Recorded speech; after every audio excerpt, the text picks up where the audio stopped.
Lately, I've been hearing a lot of people saying that top lane is such a terrible role in Season 10 and it has no carry potential. This is just not the case though, and if you think this, then you're probably playing top lane wrong. Today we're going to be going over all of the changes that made top lane into one of the best carry roles in the entire game, and how you need to be playing the new top lane in order to carry your games. Now, if you're looking for a course that covers all of the top lane essentials so that you can get better at top lane, then go check out our course at GameLeap.com. We cover everything about the role completely in depth, and we've got a bunch of champion guides as well. If top lane isn't your thing, then we've got courses on the other 4 fundamental roles as well. Our website is filled with hundreds of guides, all done by challenger players, and we're constantly updating old guides and creating new ones every day. Check us out using the link in the description below. Now, I am sure that some of you are still in disbelief that I honestly think that top lane is one of the best carry roles in the game, but allow me to explain the reason why so many different changes that landed in Season 10 were good for us top laners. First up, we have solo lane EXP and the alcoves. Honestly, these are just the least impactful changes out of anything. Yeah, you will be a little bit higher level sooner in the game, and the alcoves give a few opportunities to outplay in a game, maybe, but most of the time, you're just not going to be feeling these. The big thing is that these changes just won't negatively affect you. You won't have less carry potential because you're getting more EXP and you have more options. That just doesn't make sense. The other top lane targeted buffs were the buffs to Doran's shield, which actually do help out a lot if you're playing into a poke heavy matchup like Teemo or Kennen. This allows you to survive much longer into poke based matchups, which allows you to get a better first back. It means that ranged top laners aren't able to dominate every single melee matchup, and melees actually have a lot better opportunity to win the lane. But again, this change was pretty small. All it really did was equalize ranged and melee laners, making it so that either can win the lane if you're playing ranged versus melee. Okay, so you're probably thinking, what the heck, Panther? If none of the top lane targeted buffs did anything to affect top lane, then why is it suddenly so good? What changed? While the top lane targeted buffs were pretty small for top lane, the jungle changes were absolutely massive for top lane. There are 3 main jungle changes that are good for top lane. First up, you've got the raw strength of the dragons. Now, you're probably thinking, but dragons are on the bot half of the map, how could this possibly be good for top lane solo carry potential? Well, there's 2 reasons. First of all, dragons are farther away from top lane than any other neutral objective in the game. This means that junglers are always going to be favoring bot lane over top lane, because if they try to gank top lane, they're always at risk of losing a dragon for it. As the preseason has progressed, top lane has become more and more of an island, which is exactly what top laners want if they want to be able to solo carry. Remember, as a top laner, we don't want champions that are just ridiculously overtuned and can 1v5 and perform insanely well in a team fight, because anytime that happens, they turn into a mid laner. Just look at Akali, Yasuo, and Irelia. These champions definitely are a little bit better balance-wise now, but in the past they've been so broken that they can pull off 1v5s. As top laners, our best shot at solo carrying a game is playing something with really good side lane presence that also has decent TP ganks. We want to play stuff that can split push and 1v1 or 1v2 in the side lane, but can also teleport to Baron and help out their team. When champions like Jax, Tryndamere, Fiora are strong, it gives us top laners a lot more carry potential than if team fighters like Riven or Renekton are strong. This is why the jungle staying completely out of our lane is so good. With no jungle interference in the early game, you're able to get to your mid game and late game for free if you are the better top laner.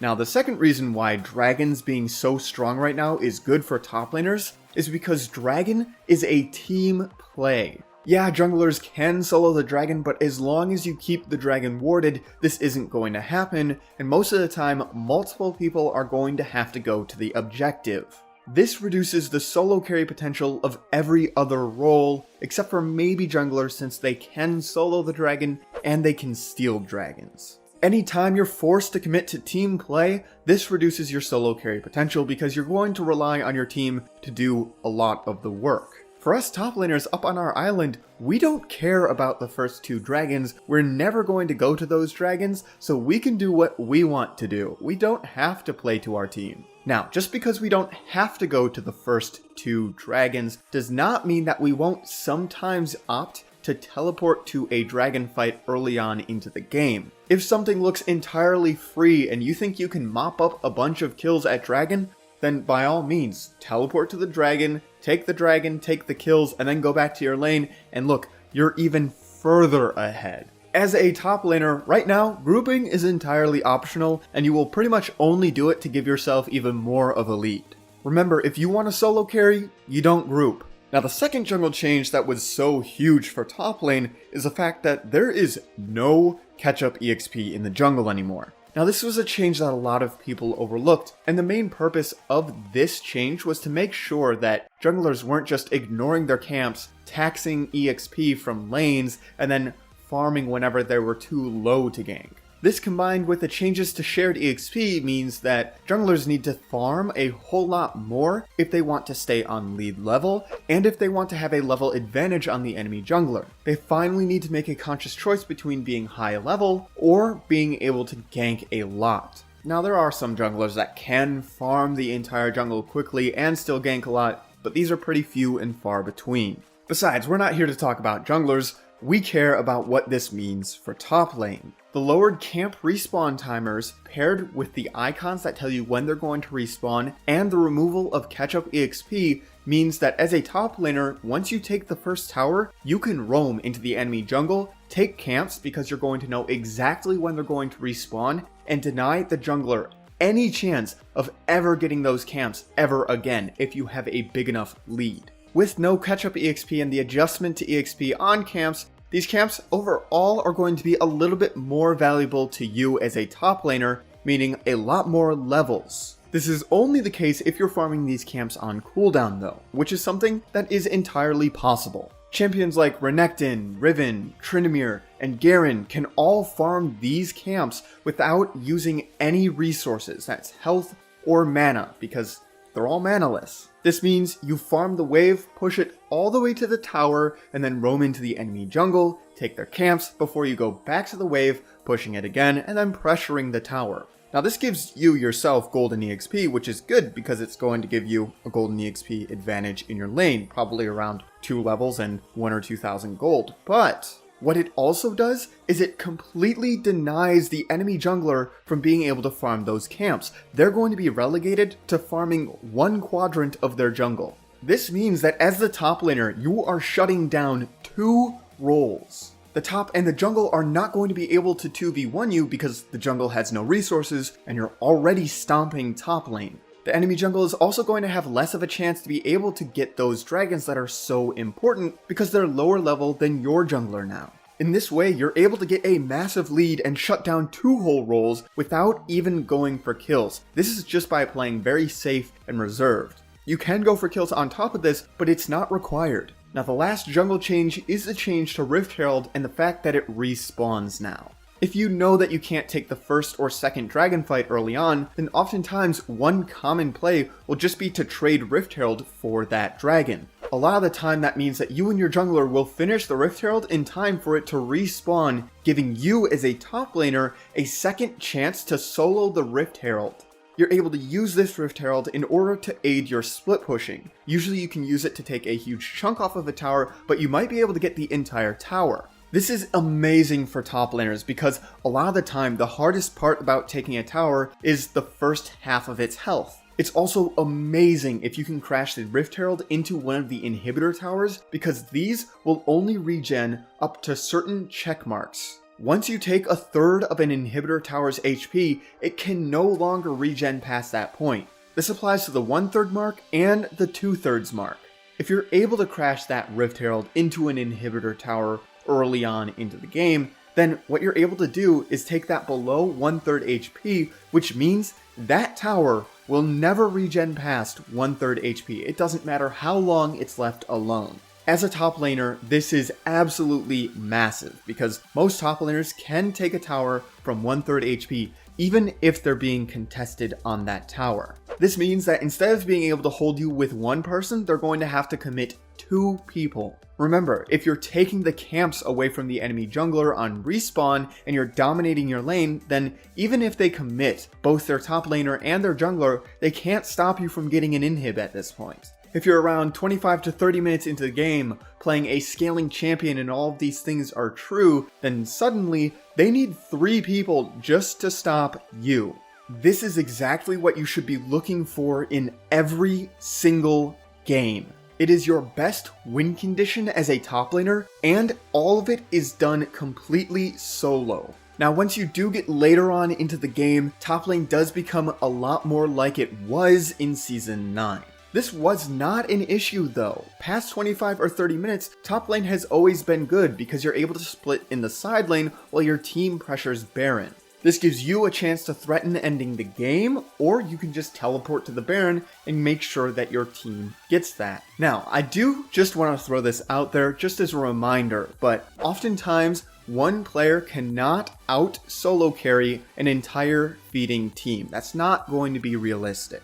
But if your team is just a little bit behind, or if they're completely even, then you can pretty much guarantee a win. For the first time in quite a while, top lane actually has a say in the game for the first 20 minutes of the game, which is a huge deal. Obviously, in order to solo carry, you need to play solo carry champions. My recommendations are Tryndamere, Garen, Renekton, Riven if you're up to it, Fiora, Jax, and Irelia.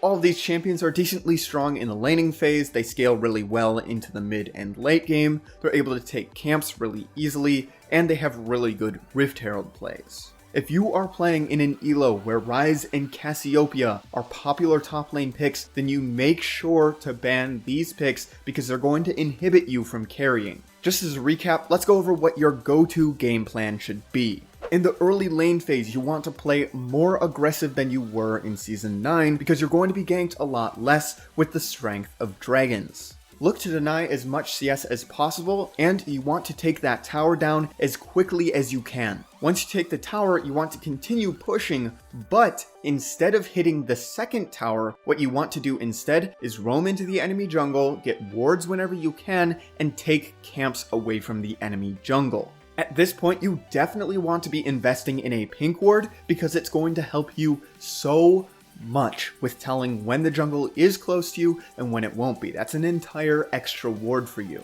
It also won't be a problem at all for you since you're getting so much extra income that you won't even notice the 75 gold that you're spending on the ward. Once you have a large enough lead that you're confident that you can 1v2 the top laner and enemy jungle, then what you need to do is start hitting the second tower. If around 18 minutes the Rift Herald is alive and nobody is intending to do it, then go ahead and solo that for yourself and pick it up. You want to then use that Rift Herald to try and get as much damage on an inhibitor tower as possible. If you can't hit an inhibitor tower with it, that's not a big deal. Just put it in the lane that you're most likely going to be split pushing in.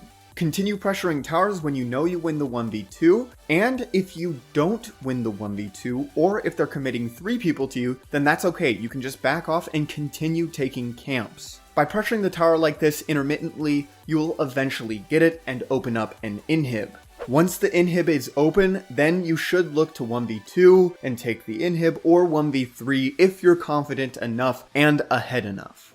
Remember, you don't necessarily need to look for kills here. All you need to do is occupy the enemy's time while your team does something on the other side of the map. This could be taking towers or Baron. If you can kill all of them 1v3, then by all means, go for it and just end the game, but it shouldn't be your primary goal. Goal number 1 here is to draw the enemy team away from your team, and goal number 2 is to get the inhib if you can. If you can get kills on top of that, that's just a bonus. Once you have an inhibitor, then move on to the next lane. Repeat the process, taking towers, jungle camps, until you can get to that inhibitor, and then take the inhibitor once you can, and then, by that point, if you have 2 inhibitors, you should be able to easily take either Baron or the 3rd inhibitor for free with your team. Now, if for some reason you're not able to take the 2nd inhib, then one play that you can actually make instead is to just push with the super minions and look to end the game. Sometimes this will be easier due to where your team is and where the enemy team is. Of course, Baron is always an option once you have 1 or 2 inhibitors,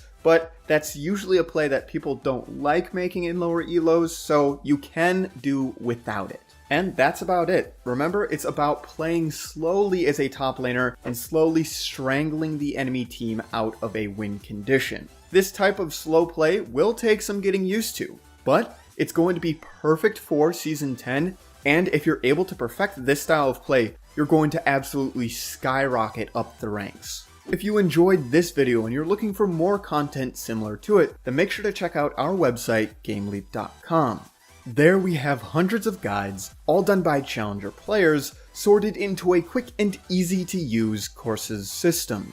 We've got courses both on the 5 fundamental roles, as well as champion-specific courses. I've checked out a lot of the content on there myself personally, and I can honestly say it is all very high quality. So, if that is something that interests you, then make sure to check us out using the link in the description below. As always, I'm Panther, I hope you learned something valuable, and I will see you in the next one.